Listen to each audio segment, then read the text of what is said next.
दतिया विधानसभा उपचुनाव में कांग्रेस की अंदरूनी नाराजगी अब चुनावी मुकाबले का सबसे बड़ा राजनीतिक फैक्टर बनता दिखाई दे रहा है। वरिष्ठ नेता अवधेश नायक को साधने के लिए एक ओर कांग्रेस के शीर्ष नेताओं ने खुलकर डैमेज कंट्रोल शुरू कर दिया है, तो दूसरी ओर बीजेपी भी उनके पुराने राजनीतिक रिश्तों को आधार बनाकर सक्रिय हो गई है।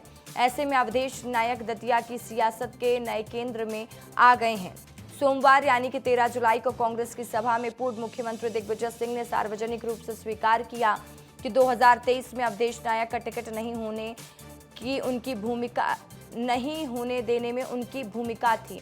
उन्होंने मंच से ही कहा कि मैंने ही आपका टिकट नहीं होने दिया था, इसके लिए मैं आपसे माफ़ी मांगता हूं। इससे पहले प्रदेश कांग्रेस अध्यक्ष जीतू पटवारी भी नायक के घर पहुंचकर उनसे मुलाकात कर चुके हैं और साथ पे भोजन किया था। राजनीतिक जानकार इसे कांग्रेस का खुला डैमेज कंट्रोल मान रहे हैं ताकि चुनाव में किसी तरह की अंदरूनी नाराजगी सामने न आए। इधर सोमवार शाम यानी कि 13 जुलाई को ही नामांकन के बाद बीजेपी प्रत्याशी आशुतोष तिवारी भी अवधेश नायक के घर पहुंचे। दोनों नेताओं की मुलाकात की तस्वीरें वायरल हुई।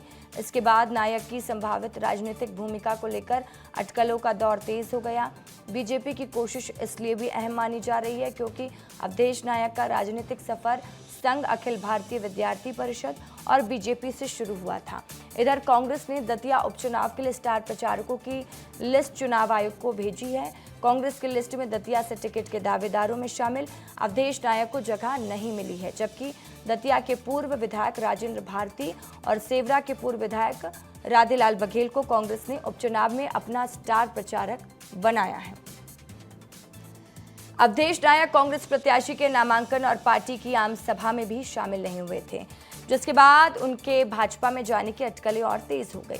वहीं सूत्रों के अनुसार अवधेश नायक अगले 1-2 दिनों में बीजेपी की सदस्यता ले सकते हैं।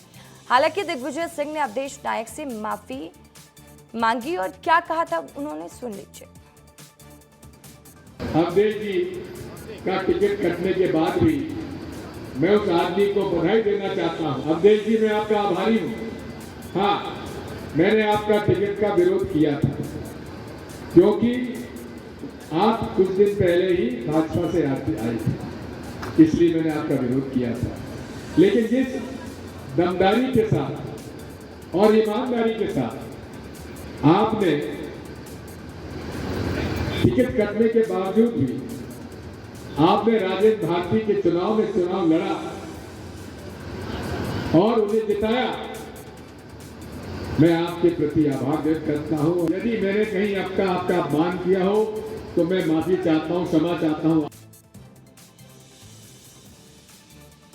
दतिया से टिकट के दावेदार रहे अवधेश नायक से विस्तार न्यूज से खास बातचीत की। बातचीत में अवधेश नायक ने सीधे कांग्रेस नेतृत्व पर बड़ा हमला बोला। क्या बोला उन्होंने, सुन लीजिए। और 2023 का टिकट जब विभिन्न स्थितियों की परिस्थिति के कारण कटा, सबको जानकारी है, मैं उसमें जाना नहीं चाहता। तो उस समय माननीय कमलनाथ जी और रणदीप सुरजेवाला जी ने स्पष्ट कहा था कि अगला चुनाव तुम्हें दतिया से लड़ाएंगे। तो अगला चुनाव आया। अब अगले चुनाव में नहीं लड़ाया। लोगों को भी, हमारे समर्थकों को, सबको जानकारी थी कि अगला चुनाव लड़ना है। उसी दृष्टि से कड़ा परिश्रम भी कर रहे थे, आप सबको जानकारी है। तो अच्छा तो नहीं लगता, बुरा तो लगा है, इसमें दो बात नहीं है।